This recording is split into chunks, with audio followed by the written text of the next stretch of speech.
रात का आसमान बादलों से ढका हुआ था और नीची पहाड़ियों के बीच बसी उस पुरानी हवेली की खिड़कियों पर हवा लगातार दस्तक दे रही थी, जैसे कोई भीतर छिपे रहने वालों को बाहर बुलाना चाहता हो। बाहर के पेड़ों की पतली शाखाएं दीवारों को खरोंचती तो ऐसा लगता जैसे कोई अदृश्य उंगलियां हवेली को सहला रही हों। उस हवेली में पिछले 15 साल से कोई नहीं रहा था, लेकिन आज वहां एक औरत थी, 8 महीने की प्रेग्नेंट, थकी हुई, सांसें भारी और उसकी आंखों में एक अजीब सा डर, जैसे वो इस हवेली में अपनी इच्छा से नहीं आई हो। उसका नाम राधिका था। डॉक्टरों ने उसे आराम करने की सलाह दी थी, मगर परिस्थितियां उसे इस काली पहाड़ी वाले इलाके तक खींच लाई थीं। पति का एक्सीडेंट, घर की तंगी और एक ऐसी जगह की तलाश जहां कुछ दिन शांतिपूर्वक गुजारा हो सके। गांव के लोगों ने उसे ये हवेली किराए पर लेने से साफ मना किया था, पर राधिका के पास ठहरने का कोई और विकल्प नहीं था।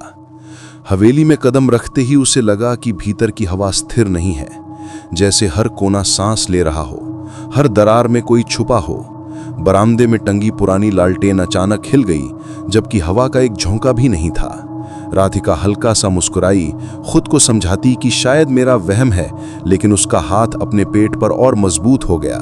उसके भीतर बच्चा हल्का सा हिला, शायद माहौल को महसूस कर रहा था। हवेली के भीतर एक सीलन की गंध थी, जैसे बारिश से पहले धरती की भीगी मिट्टी हो, लेकिन इसके नीचे एक और गंध दबी थी, कुछ पुराना, सड़ा गला, एक ऐसा एहसास जो राधिका की रीढ़ में हल्की ठंडक भर देता था। वो धीरे धीरे अंदर बढ़ी। लकड़ी का फर्श उसके कदमों के नीचे करहाता, जैसे उसके आने पर नाराज हो। दालान के बीच एक बड़ा कमरा था, जिसे शायद हवेली का दिल कहा जाता था। वहां एक पुरानी झूला कुर्सी रखी थी और वो हवा ना होने के बावजूद हल्की हल्की हिल रही थी। राधिका पल भर थम गई, उसकी सांस उखड़ने लगी। उसने खुद को समझाया कि हवेली पुरानी है, लकड़ी बैठ गई होगी, पर कुर्सी की गति वो बिल्कुल मानवीय थी, जैसे अभी अभी कोई वहां से उठा हो। राधिका फिर भी वहां रुकी रही। बाहर बादलों ने चांद को ढक लिया और पूरे कमरे में धुंधली अंधेरा फैल गया। उसने फोन की टॉर्च जलाई। रोशनी पड़ी तो उसे दीवार पर उंगलियों के निशान दिखे, लंबे, अजीब, मानो किसी बच्चे ने नहीं बल्कि 2-3 गुना लंबी उंगलियों वाले किसी निशान ने दीवार खुरची हो। वो धीरे धीरे पीछे हट गई, लेकिन तभी उसके बाएं कान के पास किसी ने फुसफुसाया, "यहां मत ठहरो।" राधिका चीखना चाहती थी, पर आवाज गले में अटक गई। वो घूमी, पीछे कोई नहीं था। कमरा बिल्कुल खाली, बस झूला कुर्सी अब और तेजी से हिल रही थी, जैसे कुछ अदृश्य उस पर सवार हो। उसने खुद को संभाला और कमरे से बाहर निकलकर ऊपर की मंजिल पर चली गई। सीढ़ियों के आधे रास्ते में चढ़ते ही हवा अचानक भारी हो गई। उसका पेट कसने लगा। उसे लगा जैसे किसी ने उसके आसपास अदृश्य दीवार खड़ी कर दी हो। सीढ़ियों के ऊपर जाकर जब उसने दाईं ओर देखा तो लंबा गलियारा अंधेरे में डूबा था, लेकिन उस अंधेरे के भीतर एक हल्की सी चमक थी, ऐसी चमक जो किसी की आंखों से प्रतिबिंबित हो सकती हो। राधिका ने पलकें झपकाईं, चमक गायब। उसने गहरी सांस लेकर कमरे में चली गई। कमरा शांत था, लेकिन अलमारी का दरवाजा थोड़ा खुला हुआ था, जैसे किसी ने जल्दी में छोड़ा हो। उसने दरवाजा बंद करना चाहा, लेकिन जैसे ही उसने स्पर्श किया, अंदर से हल्की सी टकराहट हुई, जैसे कोई झटके से पीछे हट गया हो। राधिका घबरा गई। उसके कदम अनजाने में पीछे की ओर बढ़ गए। तभी उसके पेट में हल्की सी हरकत हुई, बच्चे की। पर इस बार उस हरकत के साथ उसे महसूस हुआ कि कमरे की हवा में कुछ बदल गया है, जैसे कोई उसके बहुत बहुत करीब खड़ा हो। धीरे धीरे तापमान गिरने लगा। उसकी सांसें धुएं की तरह दिखाई देने लगीं। वो कमरे से बाहर निकलना चाहती थी कि अचानक हवेली की सारी खिड़कियां एक साथ चरमराईं। हवा तेज नहीं थी, फिर भी पर्दे उठकर फड़फड़ाने लगे। पूरा कमरा जैसे किसी अदृश्य ताकत से भर गया हो। और फिर उससे कुछ कदम दूर, लकड़ी के फर्श पर छोटे छोटे पैरों के निशान उभरने लगे, जैसे कोई बच्चा वहां खड़ा हो जो दिखाई नहीं दे रहा, लेकिन उसकी मौजूदगी भारी, ठंडी और बिल्कुल जिंदा थी। राधिका की धड़कन रुकने लगी, उसकी आंखें फैल गईं। वो धीरे धीरे उन निशानों को देख रही थी और वो धीरे धीरे उसकी ओर बढ़ रहे थे, एक एक कदम, बहुत शांत, बहुत धीमे, जैसे कोई बच्चा पहली बार चलना सीख रहा हो। लेकिन बच्चे की चाल में मासूमियत नहीं थी, वो चाल भूखी थी। फर्श पर उभरते छोटे छोटे पैरों के निशान धीरे धीरे राधिका की तरफ बढ़ रहे थे। कमरे में इतनी खामोशी थी कि उसे अपनी ही धड़कनों की आवाज दीवारों पर टकराती महसूस हो रही थी। हवा अब बर्फ जैसी ठंडी हो चुकी थी।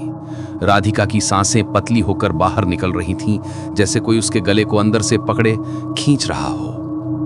वो धीरे धीरे पीछे हटने लगी, पर उसकी एड़ियां लकड़ी के फर्श पर अटकती और हल्की कराह जैसी आवाज पैदा करती, जो कमरे की खामोशी में और भी डरावनी लगती। बच्चे जैसे निशान अब बस कुछ कदम दूर रह गए थे।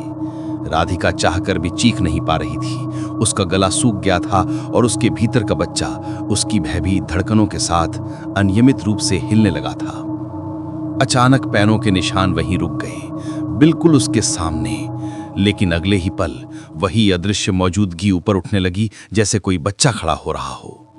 पहले छोटे पैरों की ऊंचाई बढ़ी, फिर हवा में दो छोटे हाथों की आकृति उभरी, और फिर उसकी सांस रुक गई जब उसकी टॉर्च की रोशनी में दीवार पर परछाई दिखाई देने लगी। एक बच्चे की परछाई, लेकिन वो बच्चा सामान्य नहीं था। उसकी ऊंचाई, सिर का आकार और उसके कंधों की विकृत रेखाएं, जैसे वो कभी पूरी तरह इंसान बना ही ना हो। राधिका कांपते हुए पीछे हटने लगी। उसका हाथ दरवाजे को खोज रहा था, लेकिन उंगलियां जैसे ठंडी हवा में खोती जा रही थीं। तभी परछाई ने अपना सिर हल्का सा झुकाया, बिल्कुल जैसे कोई बच्चा किसी नए चेहरे को देखकर जिज्ञासु होता है। पर इस जिज्ञासा में एक भूख थी, अस्वाभाविक, असामान्य और बहुत पुरानी। कमरे की खिड़की अचानक जोर से बंद हुई। हवा का झोंका नहीं था, मगर धमाका इतना तेज कि राधिका का दिल उछल गया। परछाई ने सिर उठाया और पहली बार फर्श पर बने पैरों के निशान राधिका की तरफ दो तेज कदमों की ओर बढ़े। राधिका ने हिम्मत जुटाकर कमरे से बाहर भागने की कोशिश की, लेकिन जैसे ही उसने दहलीज पार की, हवेली का पूरा गलियारा एकदम बदल गया। दीवारों पर पुराने परिवारों की धुंधली तस्वीरें थीं, जो पहले वहां नहीं थीं। उन तस्वीरों के चेहरे धुंधले थे, पर एक बात साफ थी, हर एक की आंखें बिल्कुल काली थीं और वे सब सीधे उसी को देख रहे थे। राधिका की सांसें और भारी होने लगी। उसका पेट कसने लगा, जैसे अंदर का बच्चा अचानक बेचैन हो गया हो, बहुत बेचैन। ऊपर की मंजिल की सबसे आखिरी कमरे का दरवाजा चरमराया, धीरे धीरे खुलता हुआ। अंदर एक अजीब सी रोशनी टिमटिमा रही थी, न पीली न सफेद, बल्कि नीली, ठंडी और किसी पुराने छुपे उजाले जैसी। उसका दिल कह रहा था कि वहां बिल्कुल नहीं जाना चाहिए, पर हवेली की हवा उसे उसी दिशा में धकेल रही थी।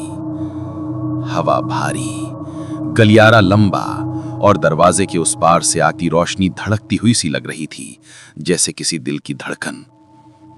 राधिका जैसे ही दरवाजे के पास पहुंची, रोशनी गायब हो गई। अंदर अब पिच काला अंधेरा था।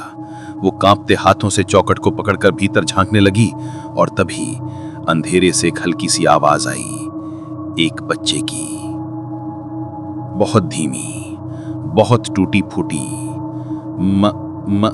मां। राधिका वहीं जम गई, सांस रुक गई।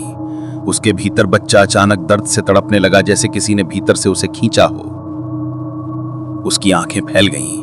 वो डर और मातृत्व के मिले जुले झटके से भर उठी। कमरे से वही आवाज फिर आई, इस बार थोड़ी साफ मगर और भी ठंडी, मुझे वापस दे दो। अचानक कमरे के भीतर अंधेरा हिला, जैसे कोई अदृश्य आकृति तेजी से आगे बढ़ी हो, और अगले ही पल दरवाजा उसके चेहरे पर धड़ाम से बंद हो गया। पूरा गलियारा सन्नाटे में डूब गया। दीवारों पर लगी तस्वीरों की आंखें धीरे धीरे खून जैसे लाल रंग में चमकने लगीं, और दरवाजे के पीछे से अंधेरे में किसी चीज के नाखूनों से लकड़ी खुरचने की आवाज आने लगी, धीमी, लगातार, और हर खुरच के साथ एक ही शब्द, मां, मां, मां। और तभी अचानक राधिका के पीछे से किसी ने धीरे से उसकी गर्दन पर ठंडी सांस छोड़ी। आखिर ये आत्मा किस बच्चे की है? वो राधिका का ही पीछा क्यों कर रही है?